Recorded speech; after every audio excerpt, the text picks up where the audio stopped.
ये कैसे कोई मान लेगा कि आपने किसी को पैसा नहीं दिया होगा, किसी को दारू मुर्गा शराब नहीं खिलाया पिलाया होगा, ये कैसे कोई मान ले? देखिए, पिछली बार आपने जैसे निर्दल लड़ा, इस बार क्या किसी पार्टी से जुड़ा होगा या निर्दल ही लड़ेंगे?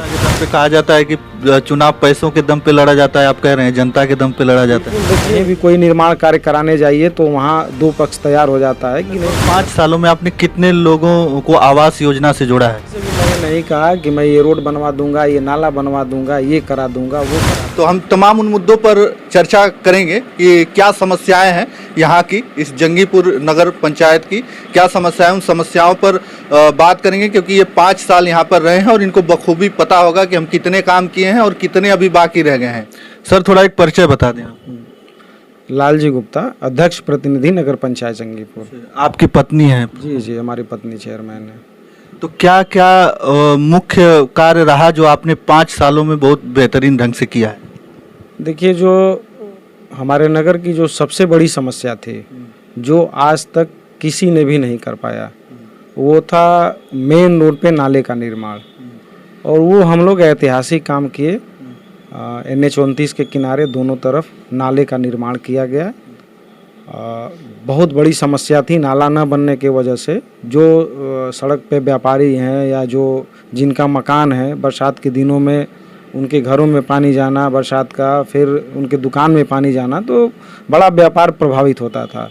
तो हम लोगों ने प्राथमिकता के साथ कि नहीं, चाहे जैसे भी हो, हम लोग जंगीपुर में नाला का निर्माण कराएंगे, उस निर्माण को हम लोग कराए। जी। तो और भी कई सारी समस्याएं होंगी जो आपको सुनने को मिल रहा होगा। कई कंप्लेन आती है, लोग आते होंगे, आपसे मिलते होंगे कि ये हमारे एरिया का ये काम नहीं हुआ, काम नहीं हुआ। तो कुछ ऐसा आपको समझ में आ रहा है कि वो छूटा है? देखिए, नगर पंचायत जंगीपुर में जितनी भी छोटी छोटी समस्याएं थी, उन सारी छोटी छोटी समस्याओं का हम लोग समाधान कर दिए। जैसे कहीं पानी लगना, कहीं पानी का निकासी न होना, इसके लिए हम लोग बहुत प्रयास किए, बहुत विवाद भी रहा।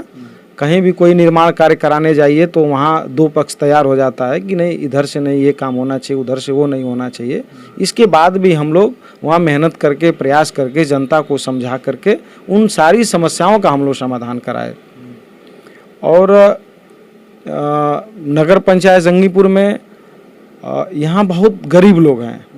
लगभग 90% ऐसे लोग हैं जो रोज़ कमाने खाने वाले हैं। बहुत ऐसे लोग हैं जिनके पास उनका छत पक्का नहीं था, उनके पास पक्का निवास नहीं था। तो इसके लिए भी हम लोग बहुत मेहनत किए, बहुत प्रयास किए।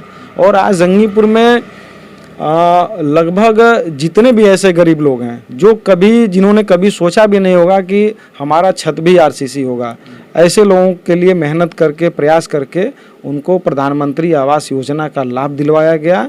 और आज वो बहुत खुश रहते हैं कि चलिए आपके कार्यकाल में हमें कम से कम एक छत तो पक्का सा महसूस हुआ। हम कम से कम बरसात के दिनों में जो हमारी परेशानियां होती थी, आज वो हम सभी लोगों की परेशानियां खत्म हो गई। कितने, लगभग 5 सालों में आपने कितने लोगों को आवास योजना से जोड़ा है? लगभग 1500 के करीब लोगों को आवास मिला है यहाँ। और बाकी अभी बहुत सारे लोग हैं जिनकी जांच होनी है।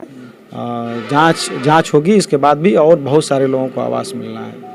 अच्छा सर, 5 सालों तक आपने जो करना था वो तो कर लिया। अभी फिर से चुनाव आने वाला है, 4 मई को चुनाव होने वाला है।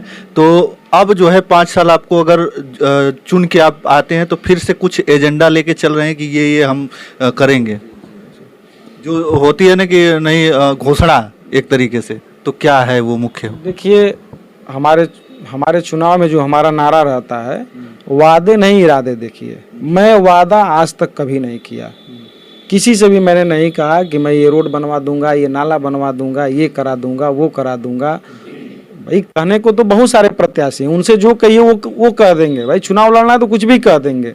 मगर मेरा एक नारा रहता है कि वादे नहीं इरादे। देखिए, मेरा इरादा ऐसा है कि मुझे पता है कि पूरे नगर में कहाँ कहाँ और क्या क्या समस्याएं हैं, और मैं उन समस्याओं पे काम करता हूँ। समस्याएं एक जगह नहीं है, स्पेशली समस्याएं हर जगह थी। बहुत सारी समस्याओं का समाधान किया गया। और आगे थोड़ी बहुत जो समस्याएं हैं जो रह गई, चूँकि बीच में कोरोना महामारी आया और उसमें 2 साल हम लोगों का ऐसे चला गया, राजवित्त का आवंटन कम हो गया, जो सरकार की विकास योजनाएं थी वो सारी योजनाएं बंद हो गई। तो इसके कारण कहीं न कहीं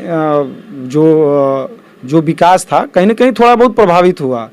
कर्मचारियों का वेतन भी समय से देना था, तो अब आगे जो समस्याएं रह गई हैं, जो काम अधूरे रह गए हैं, उन सारे कामों को हम लोग पूरा करेंगे जी। तो अभी आप जब 5 साल जो बीता है उसमें आप निर्दल जीते, खड़े भी हुए थे और जीते भी थे निर्दल। इस बार क्या लग रहा है आपको? देखिए, मैं 3 चुनाव में लड़ चुका हूँ। पहला चुनाव में लड़ा, निर्दल चुनाव लड़ा तो दूसरे नंबर पर था। दूसरा भी मैं चुनाव लड़ा तब भी मैं दूसरे नंबर पर था।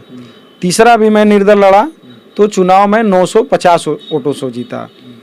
और मैं निर्दल चुनाव लड़ा इसलिए कि भाई देखिए, हम लोग जनता के बीच में काम करने वाले हैं। हमारे साथ जो समाज का अंतिम व्यक्ति है, जो सबसे गरीब है, जिसको कोई पूछने वाला नहीं है, जो विधवा है, दिव्यांग है, ऐसे गरीब जो परिवार हैं, जिनके पास दवा के लिए पैसे नहीं है, जिनके पास खाने के लिए पैसे नहीं है, जिनके यहाँ बहुत गरीबी है, ऐसे जो जितने परिवार हैं, वो सारे परिवारों को हम लोगों ने जोड़ के रखा है।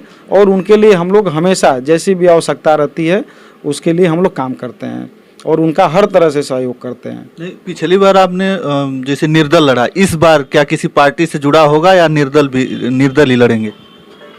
देखिए, इस बार मैंने बहुत पहले मैं भारतीय जनता पार्टी में था, बीच में फिर मैं निर्दल हो गया और इस बार मैंने भारतीय जनता पार्टी में टिकट के लिए और ज्वाइनिंग के लिए मैंने आवेदन किया है। अगर भारतीय जनता पार्टी से टिकट मिलता है, मेरी ज्वाइनिंग होती है, तो इस बार मैं भारतीय जनता पार्टी के ही साथ रहूँगा और उन्हीं से बीजेपी के ही सिंबल से चुनाव लड़ूंगा। अगर नहीं मिलता है तो? नहीं मिलता है तो हमारे हैं कार्यकर्ता हैं, सारे लोग हैं, अपने जो दोस्त हैं, जो यहाँ के लोग हैं, जैसा जो निर्णय लेंगे देंगे उस हिसाब से काम किया जाएगा। मतलब आपने जनता के ऊपर छोड़ दिया है, वो क्या कहती है उसी के हिसाब से आप चुनाव लड़ेंगे? जी, बिल्कुल। इसलिए कि देखिए, हमारा चुनाव जनता का चुनाव है। मुझे पैसे से चुनाव नहीं लड़ना है, मुझे मांस और मदिरा से चुनाव नहीं लड़ना है। मैं जनता की बदौलत चुनाव लड़ता हूँ, इसलिए कि मेरी कोई आपराधिक पृष्ठभूमि है न, मैं ताकतवर हूँ, न मेरे पास लाठी डंडा है। मैं सीधा अपने परिवार का एकमात्र अकेला व्यक्ति हूँ और मैं जनता के दम पे ही चुनाव लड़ता हूँ जी। अब जनता के दम पे कहा जाता है कि चुनाव पैसों के दम पे लड़ा जाता है, आप कह रहे हैं जनता के दम पे लड़ा जाता है? देखिए, मेरा जो चुनाव है वो सत्य और अहिंसा पे आधारित है और मैंने देखा है कि सत्य में और ईमानदारी में जो ताकत है वो दुनिया के किसी भी हथियार में वो ताकत नहीं है। वरना आप पूरे जंगीपुर में पता कर लीजिएगा, जो लोग चुनाव लड़ते हैं और पीछे भी लोगों ने करोड़ों खर्च करके चुनाव लड़ा है और एक आदमी भी आपको जंगीपुर में, चाहे भले मेरा विपक्ष हो, वो नहीं कहने वाला है कि मैंने किसी को शराब, किसी को मदिरा, और किसी को मैंने मांस दिया, किसी को शराब दिया या किसी को मैंने पैसे के प्रलोभन, पैसे बांट कर मैं चुनाव लड़ा हूँ। नहीं, देखिए, हम विद्यार्थी जीवन से ही राजनीति में आ गए और हम लोगों का एक लक्ष्य था, एक आदर्श था, एक सिद्धांत था।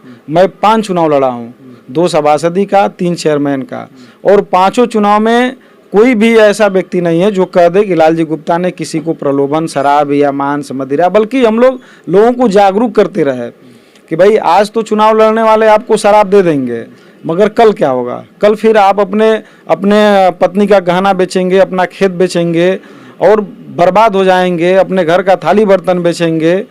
तो ये सब ठीक नहीं है। आप लोग किसी से शराब मत लीजिए, ना शराब के नाम पर आप लोग वोट दीजिए।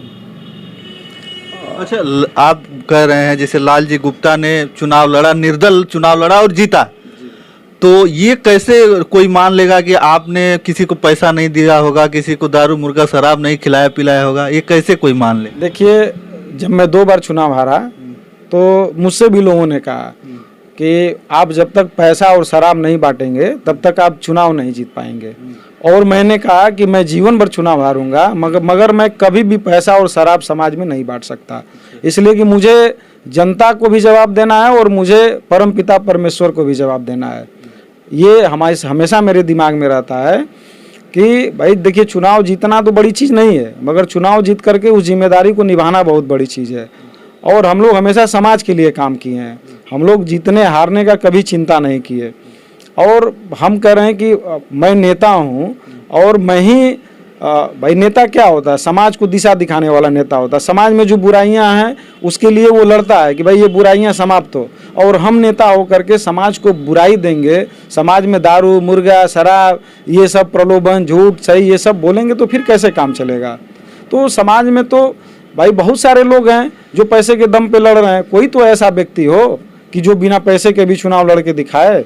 अच्छा, और भी कई लोगों की शिकायतें हैं कि कहीं रास्ते नहीं हैं, कहीं रास्तों पर पानी लगा हुआ है, कहीं नालियां जाम हैं, तो उस तरीके की तमाम समस्याएं हैं जो जनता का कहना है, तो उस पर आप क्या विचार करें? भाई देखिए, नगर में बहुत सारी ऐसी समस्याएं हैं कि जहां रोड बनाना है नाली बनाना है, वैसे मैंने लगभग 80% समस्याओं का समाधान कर दिया है, और जो 20% समस्याएं बची हैं, कहीं नाली नहीं बनी हो चाहे कहीं सड़क नहीं बना हो, तो उन समस्याओं का भी समाधान कर दिया जाएगा।